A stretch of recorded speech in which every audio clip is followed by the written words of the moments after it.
بسم اللہ الرحمن الرحیم۔ معزز سامعین السلام علیکم۔ ایک شخص کے ہاں صرف بیٹیاں تھیں۔ ہر مرتبہ اس کو امید ہوتی کہ اب تو بیٹا پیدا ہوگا، مگر ہر بار بیٹی ہی پیدا ہوتی۔ اس طرح اس کے ہاں یکے بعد دیگرے 6 بیٹیاں ہو گئیں۔ اس کی بیوی کے ہاں پھر ولادت متوقع تھی۔ وہ ڈر رہا تھا کہ کہیں پھر لڑکی پیدا نہ ہو جائے۔ شیطان نے اس کو بہکایا، چنانچہ اس نے ارادہ کر لیا کہ اب بھی لڑکی پیدا ہوئی تو وہ اپنی بیوی کو طلاق دے دے گا۔ اس کی غلط فہمی پر غور کریں، بھلا اس میں بیوی کا کیا قصور؟ رات کو سویا تو اس نے عجیب و غریب خواب دیکھا۔ اس نے دیکھا کہ قیامت برپا ہو چکی ہے۔ اس کے گناہ بہت زیادہ ہیں جن کے سبب اس پر جہنم واجب ہو چکی ہے، لہٰذا فرشتوں نے اس کو پکڑا اور جہنم کی طرف لے گئے۔ پہلے دروازے پر گئے تو دیکھا کہ اس کی ایک بیٹی وہاں کھڑی تھی جس نے اسے جہنم میں جانے سے روک دیا۔ فرشتے اسے لے کر دوسرے دروازے پر چلے گئے، وہاں اس کی دوسری بیٹی کھڑی تھی جو اس کے لیے آڑ بن گئی۔ اب وہ تیسرے دروازے پر اسے لے گئے، وہاں تیسری لڑکی کھڑی تھی جو رکاوٹ بن گئی۔ اس طرح فرشتے جس دروازے پر اس کو لے کر جاتے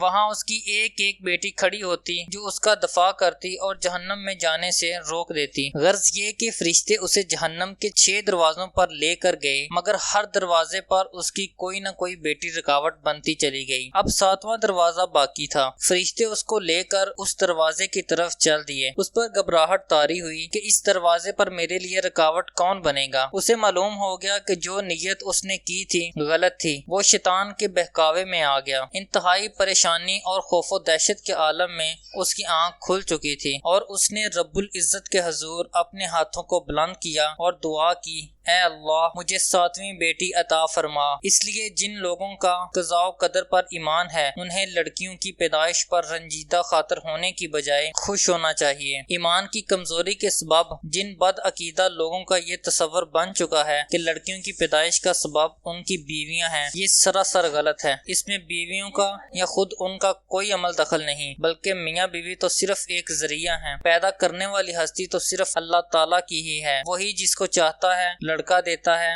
جس کو چاہتا ہے لڑکی دیتا ہے، جس کو چاہتا ہے لڑکے اور لڑکیاں ملا کر دیتا ہے، اور جس کو چاہتا ہے بانجھ بنا دیتا ہے۔ ایسی صورت میں ہر مسلمان پر واجب ہے اللہ تعالیٰ کی قضاء و قدر پر راضی ہو۔ اللہ تعالیٰ نے ارشاد فرمایا، آسمانوں کی اور زمین کی سلطنت اللہ تعالیٰ ہی کے لیے ہے، وہ جو چاہتا ہے پیدا کرتا ہے، جس کو چاہتا ہے بیٹیاں دیتا اور جسے چاہتا ہے بیٹے دیتا ہے، یا پھر لڑکے اور لڑکیاں ملا جلا کر دیتا ہے، اور جسے چاہتا ہے بانجھ کر دیتا ہے۔ وہ بڑے علم والا اور کامل قدرت والا ہے۔